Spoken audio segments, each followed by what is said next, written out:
हाँ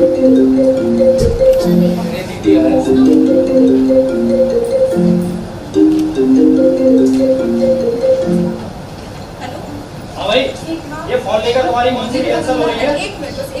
focus guys, अब rehearsal करें।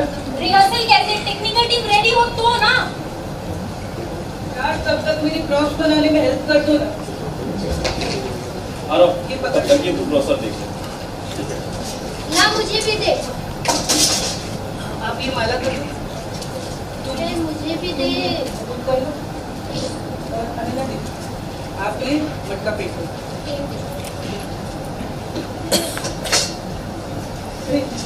सौरभ, हाँ इधर आओ, मदद करो। दीदी, अभी हमको कैरेक्टर में जाने को डिस्टर्ब मत करो, इन सब कामों के लिए हमको भी।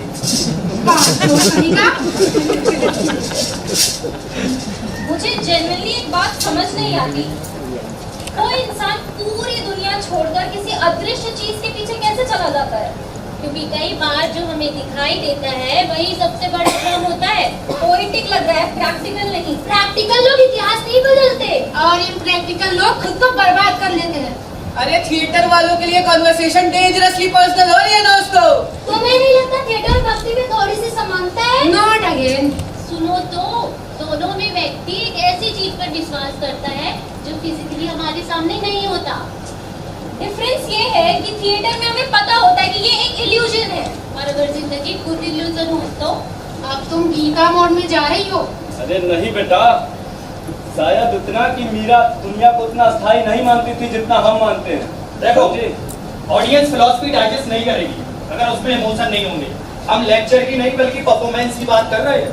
लेकिन बिना विचार के आर्ट सिर्फ डेकोरेशन रह जाता है, और बिना रिदम के विचार डिबेट कंपटीशन।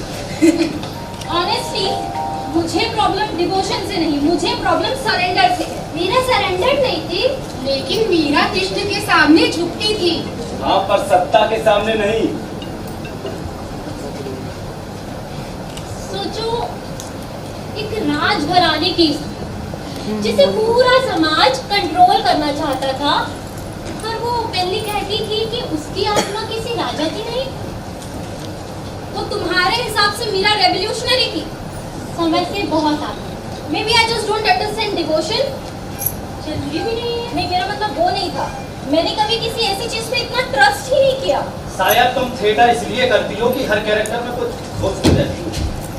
ये महल नियम से चलता है, भक्त के पार्लियामेंट से नहीं। यहाँ तलवार की टंकार गूंजती है, ढोल मंजीरे की आवाज नहीं। बेटा, मस्ती नहीं। अरे प्रेम होता नहीं है। Excuse me guys. कितनी अजीब बात है ना। मीरा कृष्ण को खोज रही थी और दुनिया वाले मीरा को समझाने में लगे। आपको कैसे पता कि वो सही थी? देखो, सही और गलत का फैसला समय करता है, क्योंकि जो लोग भीतर की आवाज सुन लेते हैं उनको रोकना मुश्किल होता है।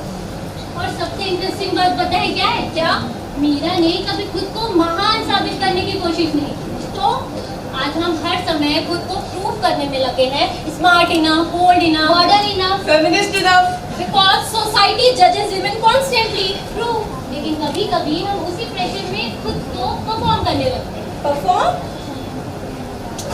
क्या है ये?